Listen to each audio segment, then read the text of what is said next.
Hello teachers, today I'm going to show you one of my favorite Google Classroom tips, and that is to use the to-do list built into Google Classroom in order to grade all of your assignments. It is the easiest way to see all of your work, to see what still needs to be graded, and to quickly see which students have done it and which haven't. It is a lot simpler than going into each specific class one by one and then sifting through all of the assignments and grading it that way.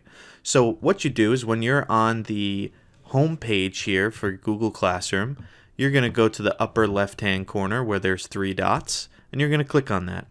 From there, you're going to see right underneath calendar, you're going to have a to-do list right before all of your classes. So go ahead and click on that, and it's going to bring up your list of everything that you still need to review. Now, they separate the to-do list by what is to be reviewed and what has been reviewed. Now, when you're on this page, you see all of your assignments and all the work that still needs to be graded or that you have graded and just have to mark it as reviewed.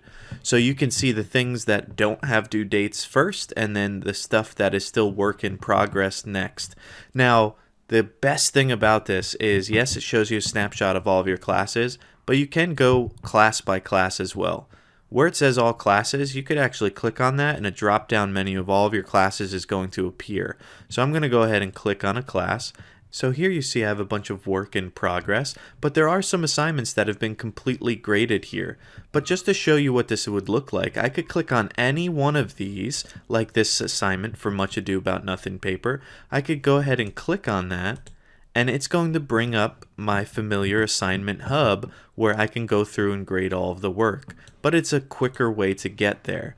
So as you can see, it's a much easier way of seeing all of your assignments for any individual class or for all of your classes, and it really does format it more like a to-do list. Now, the reason why it's a to-do list and not just an assignment grading hub is because they do separate it by what's to be reviewed and what's reviewed. So I don't have anything reviewed yet because I haven't marked it as reviewed. But if I go down and I see that there's a couple of assignments here that I've graded everybody's, I could go ahead and click on the three dots and then hit mark as reviewed. Now, this does not do anything for the students. They don't see any of this. This does not affect them in any way. It just organizes your Google Classroom a little bit better.